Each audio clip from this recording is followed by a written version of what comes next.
میرا ہاتھ چھلنی ہو چکا تھا۔ آس پاس سے گزرتے لوگ مجھے دیکھنے لگے۔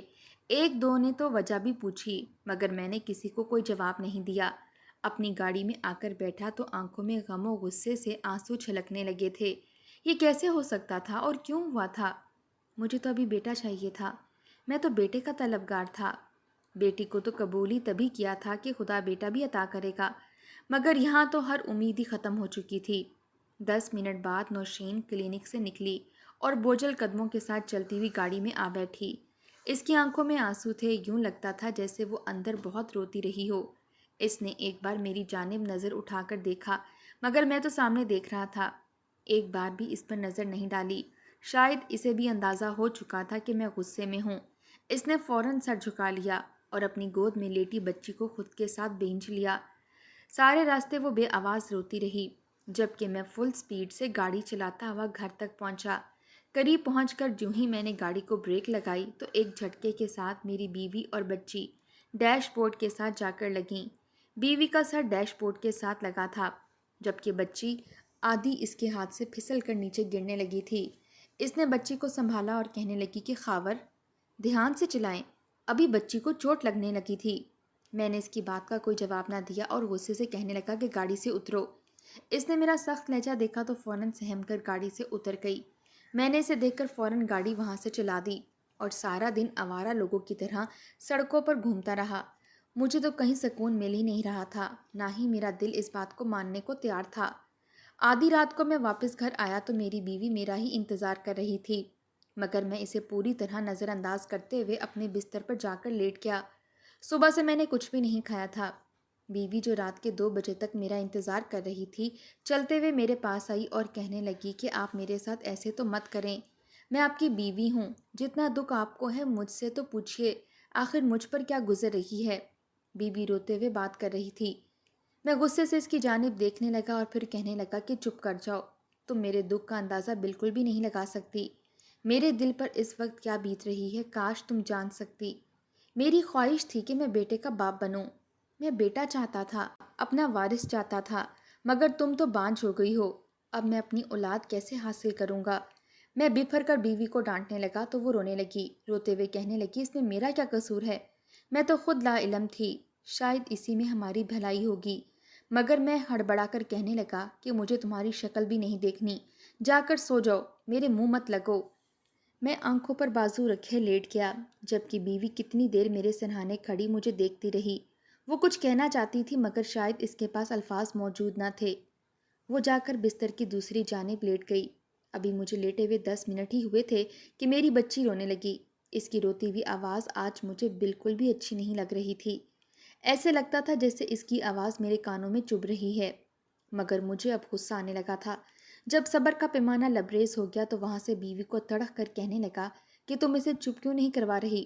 مجھے صبح کام پر بھی جانا ہے، میری نیند یہ خراب کر رہی ہے۔ بیوی نے جب یہ سنا تو کہنے لگی کہ بچی ہے، روزانہ ہی اس وقت روتی ہے، پتہ نہیں کیا مسئلہ ہے، اب میں اسے کیسے چپ کرواؤں؟ یہ تو مجھ سے بہل ہی نہیں رہی۔ میں غصے سے اٹھا اور تکیہ اٹھا کر بولا کہ تم سے تو یہ معصوم بچی بھی نہیں سنبھالی جا رہی، میں جا رہا ہوں دوسرے کمرے میں، اس کو چپ کرواؤ، اگر وہاں تک اس کی آواز آئی تو مجھ سے برا کوئی نہیں ہوگا۔ بیوی بے یقینی سے میری جانب دیکھ رہی تھی، شاید اسے ابھی تک یقین نہیں آ رہا تھا کہ آخر میرا رویہ اس قدر بدل بھی سکتا ہے۔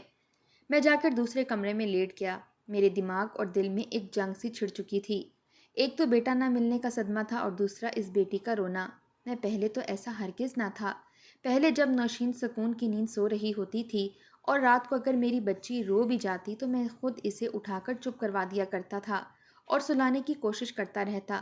جب وہ سو جایا کرتی تو اسے اپنے پاس لٹا کر سلا دیا کرتا تھا، مگر اب مجھے بیٹی کی آواز پریشان کر رہی تھی۔ دل میں اس قدر نفرت سی بڑھنے لگی کہ اگلے چند ہی روز میں میرا رویہ اپنی بیوی اور بچی سے بے تحاشا اکھڑتا چلا گیا۔ مجھے اپنی بیوی کے ساتھ ساتھ اپنی بیٹی سے بھی نفرت ہونے لگی تھی، نہ ہی میں ان سے بات کرتا اور نہ ہی اپنی بیٹی کو اٹھاتا تھا۔ ایک روز جب میں گھر لوٹا تو میری بیوی کافی پریشان تھی۔ مجھے گھر آتا دیکھ کر فوراً کہنے لگی کہ آپ کو کب سے کال کر رہی تھی، آخر آپ کال کیوں نہیں اٹھا رہے تھے؟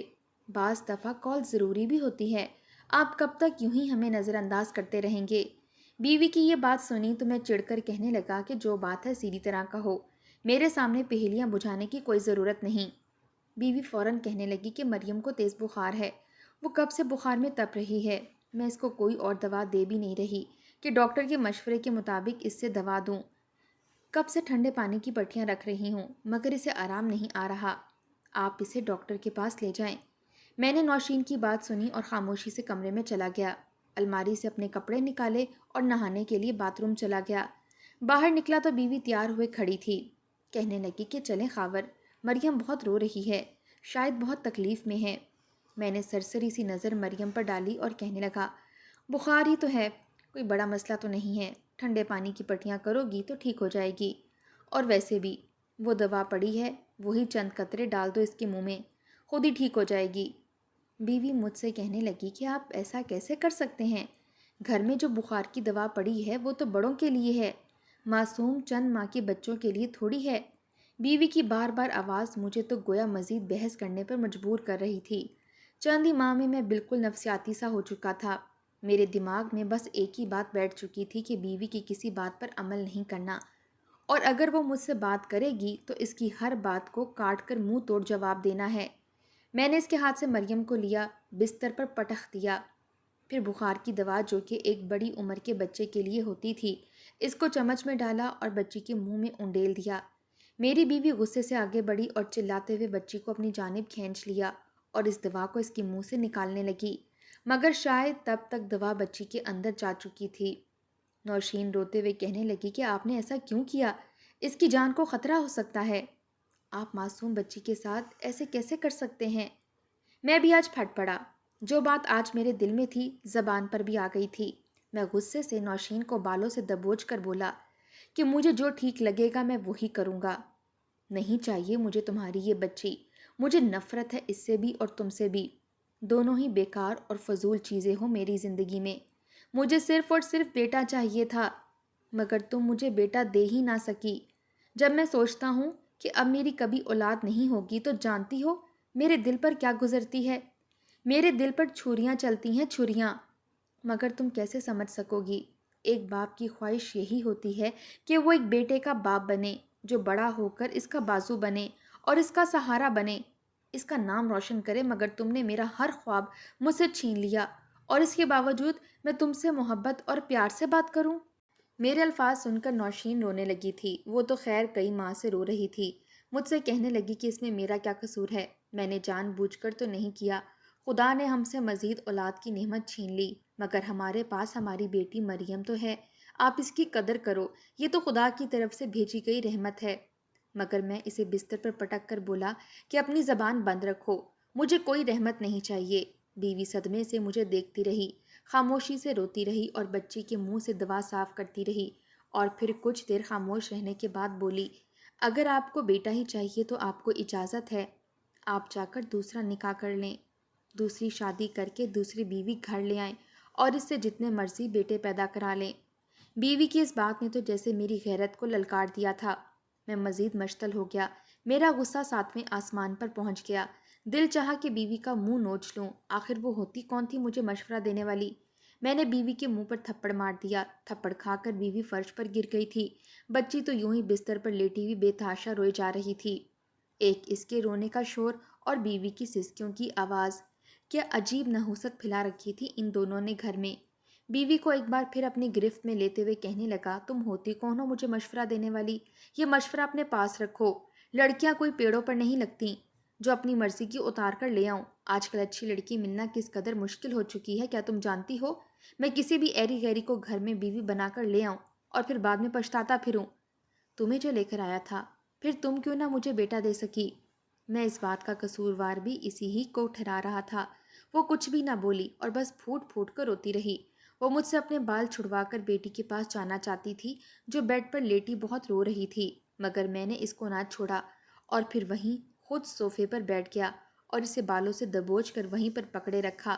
میرے منہ میں جو بھی آتا جا رہا تھا میں بکتا ہوا اسے گالم گلوچ دے رہا تھا، جبکہ وہ روتے ہوئے سر جھکائے خاموشی سے سن رہی تھی، بار بار بچی کی طرف دیکھتی جو شاید اب رو رو کر تھک گئی تھی، اور دھیرے دھیرے اس کی آواز آنا بند ہو گئی تھی، دوا شاید اپنا اثر دکھانے لگی تھی۔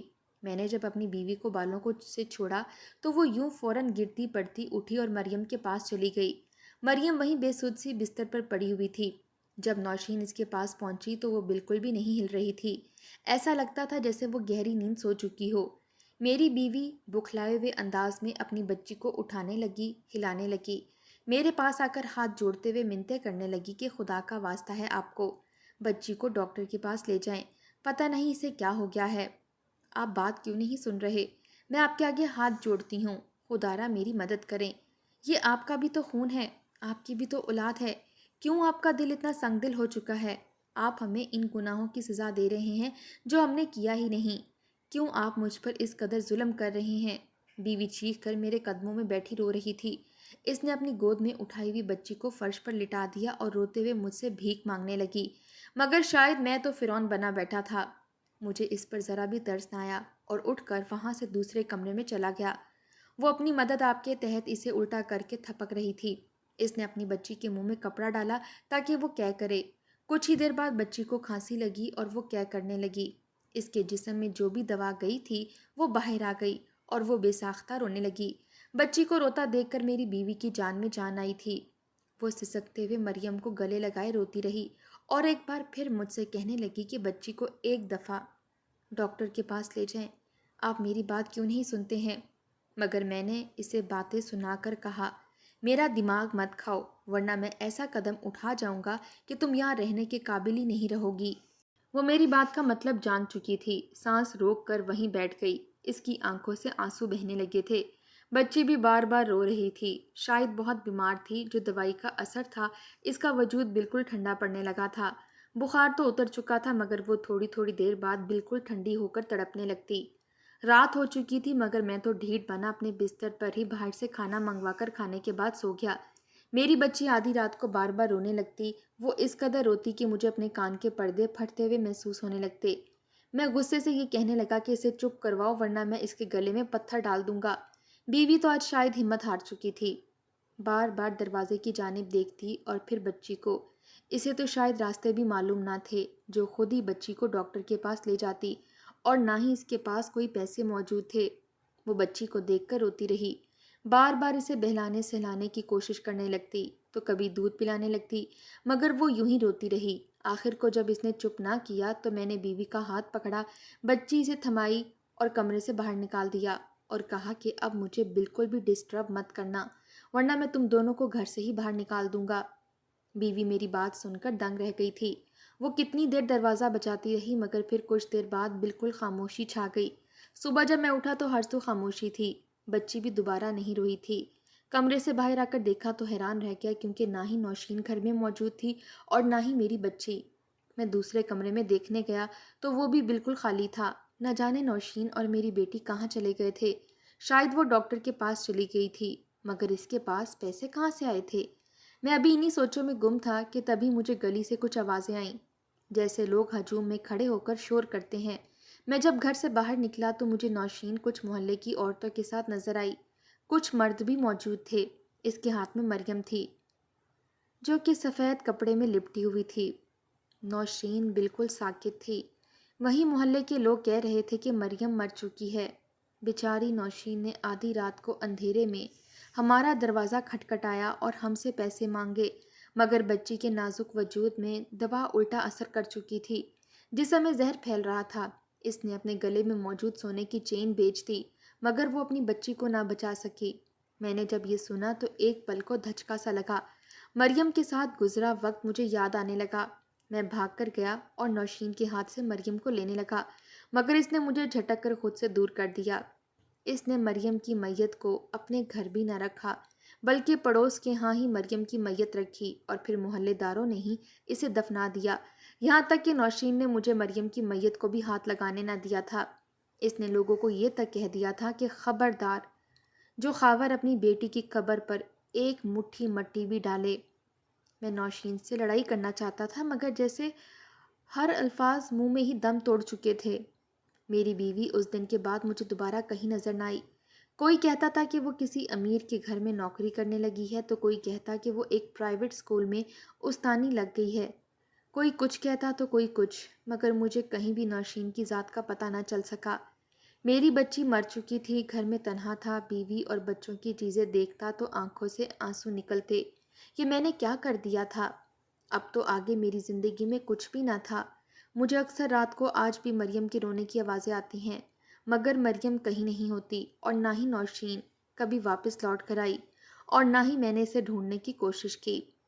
جب بیٹی کی قبر پر جانے کے قابل ہو گیا تو 2 سال بعد پہلی بار مریم کی قبر پر گیا، مگر وہاں ایک اور تختی بھی لگی تھی جس پر نوشین عالم لکھا تھا۔ 6 ماہ پہلے نوشین بھی مر چکی تھی، مگر شاید میری یہی سزا تھی کہ دونوں کا آخری دیدار بھی نہ کر سکا۔ میں پھوٹ پھوٹ کر روتا رہ گیا۔ ہنستی بستی زندگی میں نے اپنے ہاتھوں سے برباد کر دی تھی۔